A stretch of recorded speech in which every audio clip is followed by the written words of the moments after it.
नमस्कार, मी पंजाब डक राज्यातल्या सर्व शेतकऱ्याला सांगू इच्छितो की राज्यामध्ये आज रात्रीच्या 30 तारीखच्या दरम्यान राज्यात भाग बदलत जोराचा पाऊस पडणार आहे। कुठं रिमझिम पडणार आहे, कुठं शेतातून पाणी बाहेर पडणार आहे, म्हणून हा अंदाज लक्षात द्यायचा। आणि राज्यातल्या सर्व शेतकऱ्यांसाठी आनंदाची बातमी, राज्यात नोव्हेंबरच्या पहिल्या आठवड्यात थंडीला सुरुवात होणार आहे आणि पाऊस निघून जाणार आहे, वरून राजा निघून जाणार आहे, पाऊस विड्रॉल होणार आहे, पाऊस निघून जाणार आहे, म्हणून सर्वप्रथम आनंदाची बातमी। आणि राज्यातल्या सर्व शेतकऱ्याला सांगू इच्छितो की राज्यामध्ये म्हणजे 1 तारखेपासून 1 नोव्हेंबर पासून राज्यात धुई, काही जण धुई म्हणतात, काही जण धुके म्हणतात, विदर्भात धुराळे म्हणतात, धुई धुके धुराळे येणार आहे, म्हणून हा अंदाज सर्व शेतकऱ्यांनी लक्षात घ्यायचा।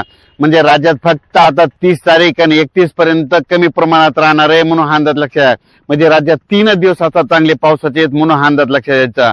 आणि राज्यातल्या सर्व शेतकऱ्याला सांगू इच्छितो की आज रात्रीच्याला नांदेड जिल्हा झालं, हिंगोली जिल्हा झालं, यवतमाळ जिल्हा झालं, अकोला जिल्हा झाला, अमरावती, वर्धा, नागपूर, भंडारा, गोंदिया, चंद्रपूर, यवतमाळ, त्याच्यानंतर लातूर जिल्हा झालं, परभणी जिल्हा झालं, बीड जिल्हा झालं, धाराशिव जिल्हा झालं, संभाजीनगर जिल्हा झालं, त्याच्यानंतर अहिल्यानगर, सातारा, सांगली, सोलापूर, कोल्हापूर, पुणे, कोकणपट्टी पूर्ण सहित मुंबई, त्याच्यानंतर नाशिक, नंदुरबार, धुळे, जळगाव, तसंच संपूर्ण राज्यातले जितके जिल्हे तितक्याच जिल्ह्यामध्ये या 3 दिवसात दररोज वेगवेगळ्या भागात काही ठिकाणी रिमझिम कुठं वाहुनी असा पाऊस पडणार आहे, म्हणून हा अंदाज लक्षात घ्यायचा।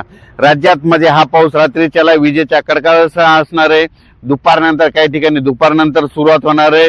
2 समुद्रामध्ये 2 कमी दाबाचे पट्टे होते, त्या कमी दाबाच्या पट्ट्याचं रूपांतर चक्रीवादळात झालं आणि ते अरबी समुद्रातलं जे चक्रीवादळ आहे ते काय होणार आहे, गुजरातकडे जाऊन तिकडे ओमानकडे जाईल आणि तिकडून स्थिर होणार आहे आणि ते काय होणार आहे उद्यामध्ये 29 तारखेला ते स्थिर होईल। आणि त्याच्यानंतर हे बंगालच्या खाडीचं जे चक्रीवादळ आहे ते आज ते तेलंगणात येणार आहे, तेलंगणातून महाराष्ट्रामध्ये इकडं नांदेड, यवतमाळ हे पट्टा करत पूर्व विदर्भातून ते इकडं छत्तीसगडकडून इकडं आसामकडे जाणार आहे।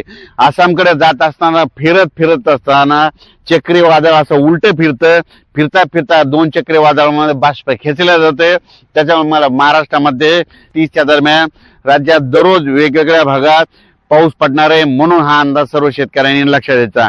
मग तोच अंदाज हे पाऊस सांगायचं झालं तर म्हणजे पूर्व विदर्भाकडे जास्त पडणार आहे, कारण की ती चक्रीवादळ ते पूर्व विदर्भाकडून जात असल्यामुळं पूर्व विदर्भाकडे जास्त पाऊस राहणार आहे, म्हणून हा अंदाज लक्षात द्यायचा। उत्तर महाराष्ट्राकडे तिकडे एक चक्रीवादळ अरबी समुद्रात असल्यामुळं उत्तर महाराष्ट्रामध्ये नंदुरबार जिल्हा, धुळे जिल्हा, नाशिक जिल्हा, इगतपुरी, मुंबई, कोकणपट्टीमध्ये त्याच्यामुळे तिकडल्या उत्तर महाराष्ट्राकडे जास्त पाऊस पडणार आहे।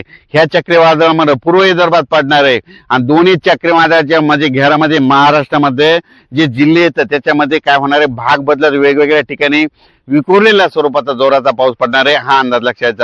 पण राज्यात मात्र 2 नोव्हेंबरला बऱ्याच ठिकाणी म्हणजे 1 नोव्हेंबर पासून राज्यामध्ये जे धुके धुराळी येणार आहे आणि त्याच्यानंतर जसं 2 नोव्हेंबरच्या पुढे जातो 3 नोव्हेंबर, 4 नोव्हेंबर, 5 नोव्हेंबर थंडीमध्ये वाढ होत जाणार आहे आणि 7 तारखेला चांगली राज्यामध्ये थंडी जाणवणार आहे, म्हणून हा अंदाज लक्षात घ्यायचा।